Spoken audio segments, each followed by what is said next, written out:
Hi, I'm Mara Webster with In Creative Company, and today I'm thrilled to be talking to Brendan Fraser all about his movie Rental Family. And it sounds like you did an enormous amount of research into the business that is rental families, because it's a real business that has existed in Japan since the 80s. And, there's still hundreds of businesses in operation within this.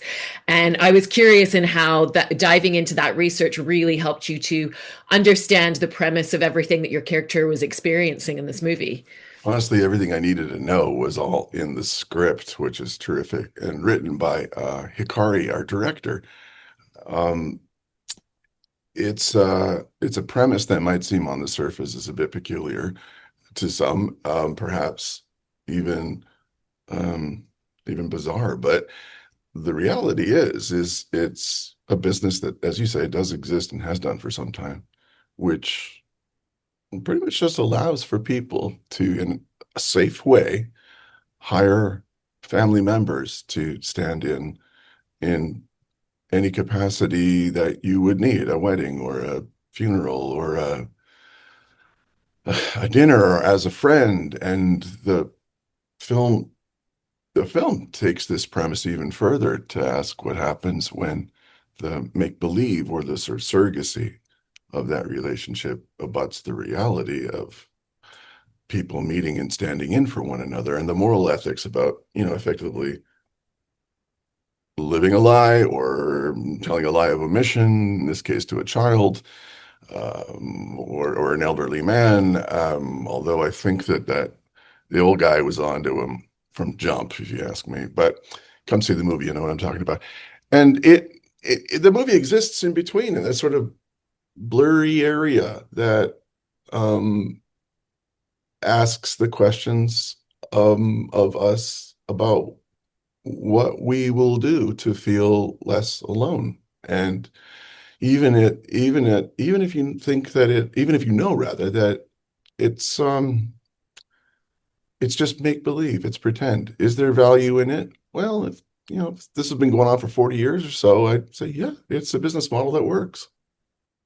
And you mentioned Hikari, the filmmaker of this piece, and I've heard you talk about the first meeting that you had with her and how the two of you just sat there for 6 hours or so, and looking at art books and talking about so many other things. And given that she went through a few different ideas of how to tell this story in terms of what is the scope of the story going to be, what's the tone that we're going to approach? Is it going to be more dramatic? Is it going to be more heartfelt? I was curious how those conversations made you really just understand the exact approach that she landed on and the tone that she wanted for this movie. For all the things you just said, those are attributes of who she is as a person, and that and more, and that's good enough for me. I know that, yes, it would be exciting to go and work in Tokyo for a couple of months and to, effectively make what is a Japanese film with English language subtitles in much of it. I liked the risk taking creatively about doing something out of the ordinary. What else did I like about Hikari? Well, you can't not like her. And if she could stand my company for 6 hours, I think she could probably we would probably be able to get along for I don't know, 8 or 12 on a film set far, far away. And as it turned out, um, she's my sister from another mister. So we had a really excellent collaboration. And you mentioned obviously shooting in Tokyo, and your character has lived there for about 7 or so years, which is an interesting amount of time because he has a familiarity with the place. He's not kind of coming in as a tourist or experiencing things for the first time, but it is still a place where he didn't grow up. And how did that play into the way that you wanted him to just interact with the world and the spaces around him in the movie? That is a fish out of water. It really is apparent. And the pitfall to a role like this is, do you play him as a fish out of water, is something that he sees for the first time brand new? Well, no, not necessarily, because he's a man in his middle age, and he has a full life that he's already lived, but for whichever reasons he is not in the United States and has not been for the last 7 or 8 years. Whatever those reasons are, nudge, nudge, wink, wink, he is trying something new elsewhere in the world. And the journey that he's on, we learn that, yes, he has you can go far, far away from your home, but your issues and your troubles and concerns, they'll just come along with you. They don't stay where you are, where you came from. And a big one for him is notions of paternity and fatherhood, and including his own relationship with his father. And the film explores what it means to stand in as a child's father, although she does not know that you are truly not her father. And what becomes more important, the biology of that or the connection that gets made, even if it's under false pretenses, which is the sort of ethically picky part that Hikari has chosen to explore in the world of this film, and we see it played out with laughter and tears, and a sense of sincerity and never sentimentality. Um, so look, he's a guy who, yeah, he earned some relative early success when he arrived as he had been hired for an advertising agency to become a mascot for a toothpaste company called Clear Bright. So he's Mr. Clear Brighto Man, Clearo Brighto. And so we shot a commercial for toothpaste with an actual advertising agency, Japanese advertising agency. So it looked authentic. And it sure did. If you've ever seen any commercials that are Japanese, they're colorful and funny and unique. So that's a little Easter egg in this movie for those of you who are coming to see a dramatic performance. You'll see an actor struggling. I'm not talking about myself. I'm talking about Philip, who probably isn't a very good actor at the end of it all, considering he's even a wooden one, you could say. He does play a tree at one point. Wink, wink, waka, waka. I don't know if that's really that important to him, but he does have an ability to perform, and that's good enough for the owner of a rental family agency who gives him his card and says, "Hey, maybe I can use you." There's a niche market, and he needed a token white guy, so he got a job. As it turns out, once Philip stopped, acting, pretending and genuinely engaged with the clients of this rental family agency, he learns he's actually very, very good at it. And it gives him fulfillment. It gives the clients fulfillment.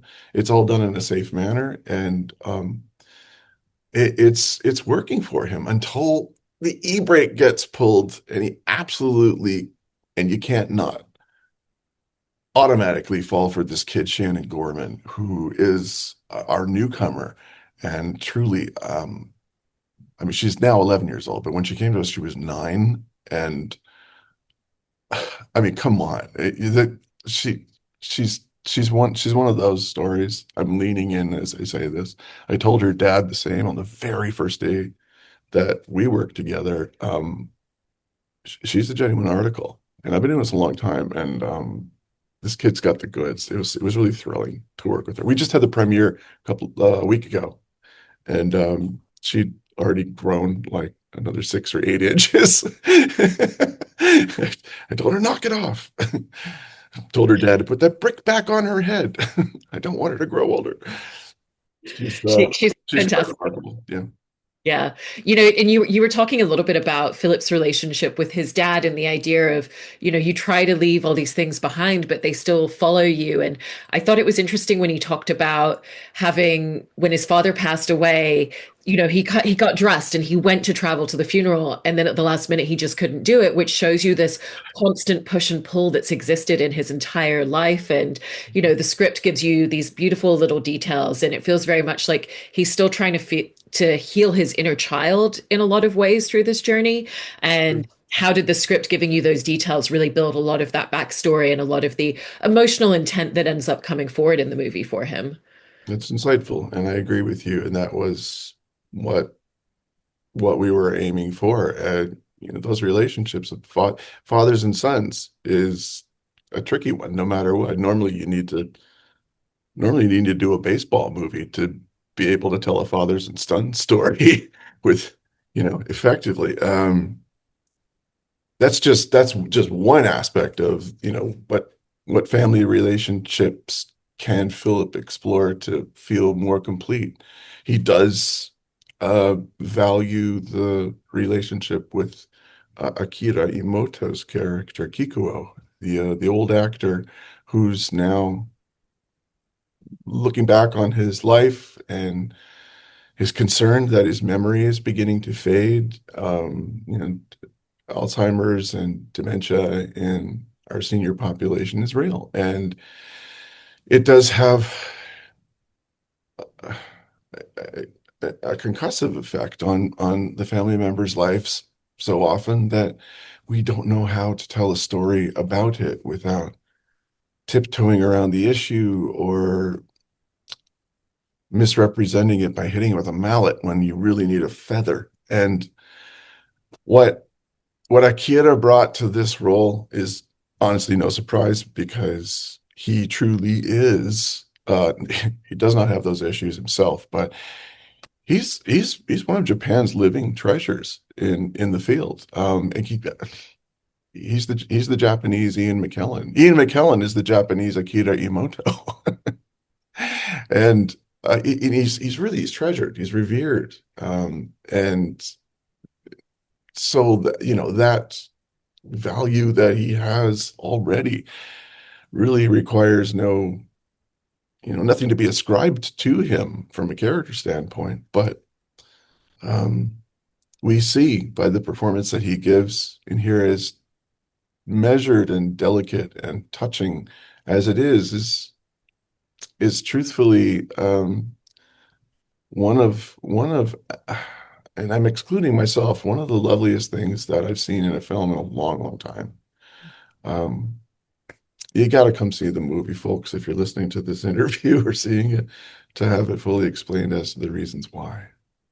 Yeah, no, definitely. And one of the things that I love in your performance in this movie is the growth and change that we see in Philip. You see him building more confidence in himself and feeling more fulfilled and connected to people. But it's this really gradual, incremental change throughout the film. It's not I'm suddenly a completely different person. And how did you set about just finding those little incremental, nuanced changes that you wanted to see in him as you were playing him? It's tricky because films are shot, you know, not always shot in order of the progression of the story, and the progression, the timeline in films can be disjointed because of the nature of whatever the movie is. But to make those decisions, of course, we rehearsed, and it's you understand where you're going to have to chart the emotional state of each moment at this point. So when you do come to set and you realize, for instance, we had to shoot the last scene first because the the cherry blossoms were, when they bloom, they're only here for a short amount of time. The wind blows and then they're gone. It's ephemeral. Like, beauty shows up. The country goes on a picnic. They do. It's what they do. And it's a season of renewal and everyone's photographing and it's really lovely and smells nice. And spring is over. It's now going to be summer soon. But the thing is that the bloom was late by about 10 or 12 days that year that we shot. So we had to punt and try and figure out another way to reshuffle the board of the order of sequence in the scenes. And so that meant that when it did come, we had to drop everything else, go find a bridge with all that foliage and do the work then. And gosh darn it, I mean, it's perfect the way it turned out because Shannon had who had has had no proper acting experience at all. I mean, she's a genuine article. So we were confident about her ability. Absolutely. I mean, to tell you the truth, Mara, we had to stop rehearsing with this kid because we didn't want to play her game in the locker room. You know what I mean? Just set the camera up and we'll just say the lines and I'll just watch and learn. I mean, that's who this kid really is. And so, I mean, hey, it's in the actor's toolkit, but I had a lot of help charting all that. Hikari could see the movie like right in mind, and it was her job really just to communicate that to us. And she always knew the answers, but she's an excellent collaborator, always soliciting opinions from the people that she's working with in a sincere way and automatically crediting them like a good director does. So I think we were okay in charting that. But if we just paid attention to the story and where we were, then we'll be all right.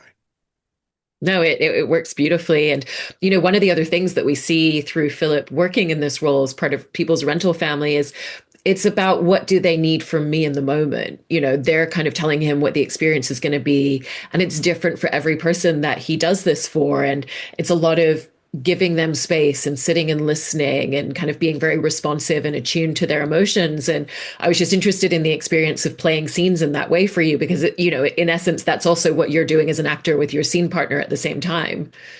Well, it's a movie that's about showing up. Okay.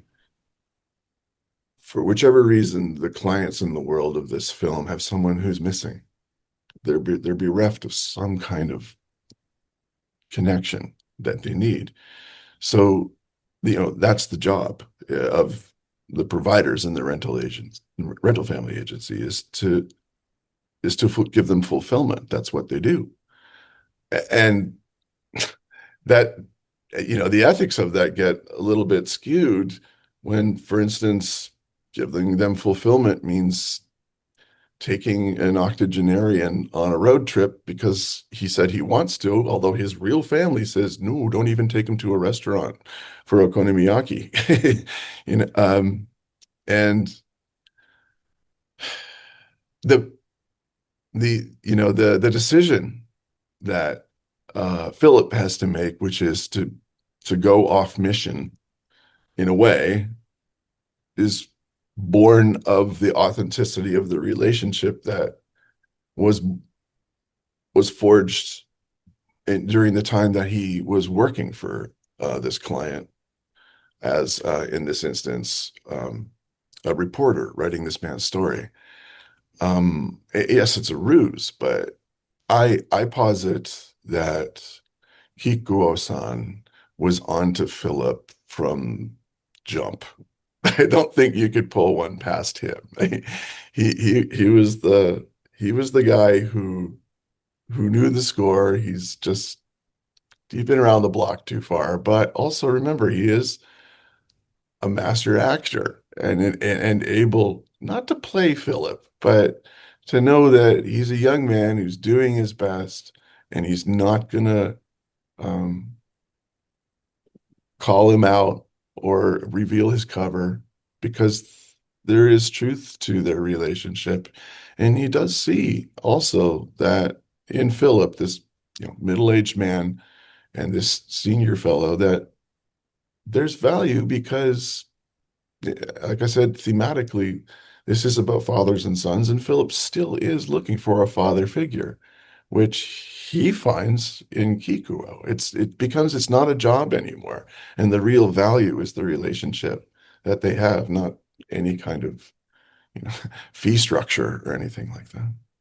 And there's a really beautiful scene between Philip and Kikuo where they've gone to Kikuo's hometown and he digs up those old photos and he's talking about, the person that he loved before he left and went to Tokyo. And, you see just the emotion of that moment. And it feels like it's a healing moment for both of them at the same time, but just in very different ways. And what was that kind of like shift and change that you really felt in Philip from playing that scene together?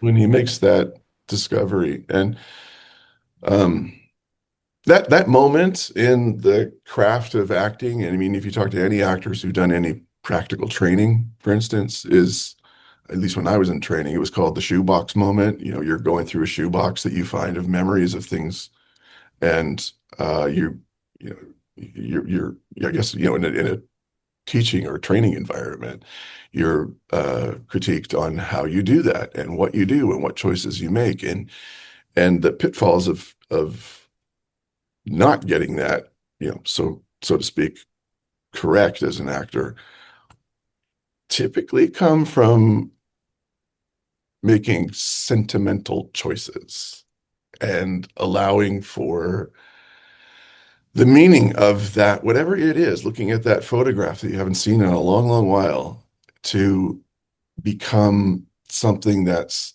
mawkish or that you're trying to convey to an audience that it means something more than it really does, or even projecting or telling an audience, this is very important what I am doing right now. But the approach that always seems to work in, kind of what's a standardized moment in that way is to let whatever it means to the individual when they make those discoveries be about the recollection of that person or that individual, and allow for that to ascribe meaning to the actor who has to, communicate it to an audience instead of the other way around. And knowing that Akira Imoto-san, who truly is an actor's actor, and I'm telling you, he has a theater, all right, that he owns, that he operates, a small black box theater, and he lives in the apartment above it. Akira-san performs every day at 8 a.m. He opens the doors of his theater to the public. It's free, and he will do a piece from anything. Like he'll do a reading, or he'll give a monologue. The morning that I went, he was reading from this tome. He was probably on page 784 of I was told it was a transcript of like 17th century shogun writings and thoughts, and what he read that morning was like effectively a shopping list from the diary of a shogun who was concerned because wheat production was down and the peasants are a little bit cranky. And anyway, so just picture Akira Imoto-san reading this, but in Japanese heightened text, like we're talking classical text. So Japanese speakers and Japanese people are like, I don't know exactly what he's saying even, but we know that it's terribly, terribly interesting and very important. It would imagine really dense text that we would listen to Ian McKellen read aloud and make sense of it. Um, but done with such sincerity and interest that you can't not appreciate the the value and the career that he has. He even let me do something with my son that morning. We read a couple of pages of Waiting for Godot together. We did Didi and Gogo, and in English, but they were delighted. They were delighted. And anyone is welcome to come and do a piece too. I guess the long answer that I'm giving you here is that he is an actor's actor. And I really was just there to sit at his feet and watch and learn. It's incredible. And even what you were describing there of, going into a theater where the performance is in Japanese and, you doing a piece there with your son in English.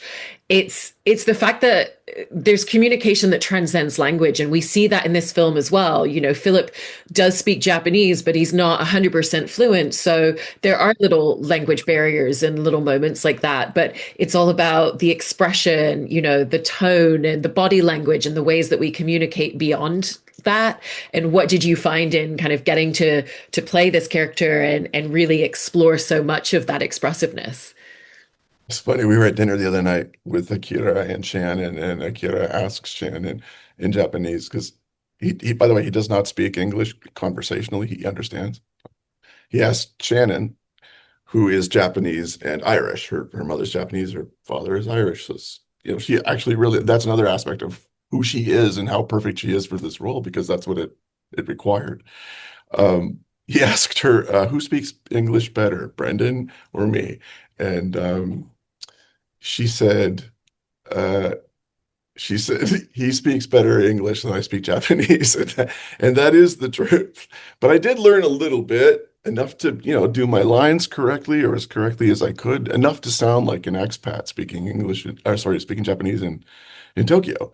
Of course, it's not going to be correct all the time, but there's an effective way to communicate. And I agree with you. Yes, it's gestural, it's understood, it's intuitive. When we need to communicate with people, so we human beings, we really try, we're able to. From drawing with sticks in the sand to hand gestures to um, just intuiting and vibing off each other about what your needs and wants are. There's something really beautiful about not speaking the same language and finding whatever that language is in order to communicate with each other. And what it comes down to is trust. That's my view. No, I think you're so right. And, even when you were talking about finding that emotional intent in that scene later in the film, it kind of made me realize that he's so responsive to the emotion of the other person. And when he first gets hired out for being a rental family, and it's that funeral at the beginning, and he's kind of reacting to the circumstances instead of the people. It's, what's going on? This is so surprising to me. Yeah. And what was that change that you started to see of just the way that he's responding to the situations around him emotionally? But then it really becomes about connecting to people and responding to the emotions of them instead. That seems important at the beginning of the movie because it does demonstrate that Philip is a fish out of water.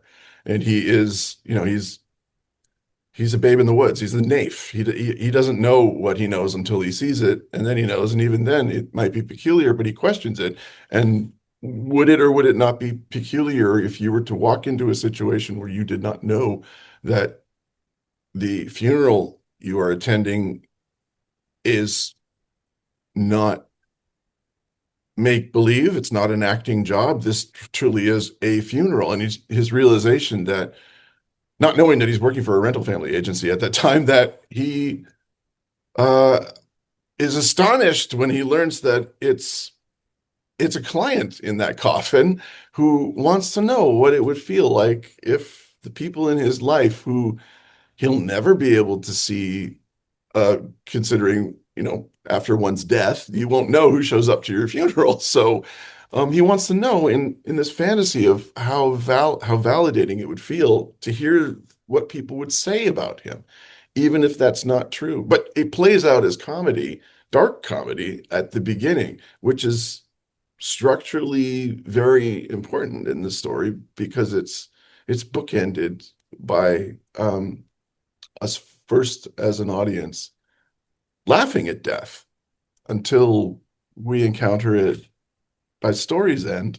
And it's not that death is laughing at us, but we do really see the value in what it means to have been alive and miss an individual when they are no longer with us.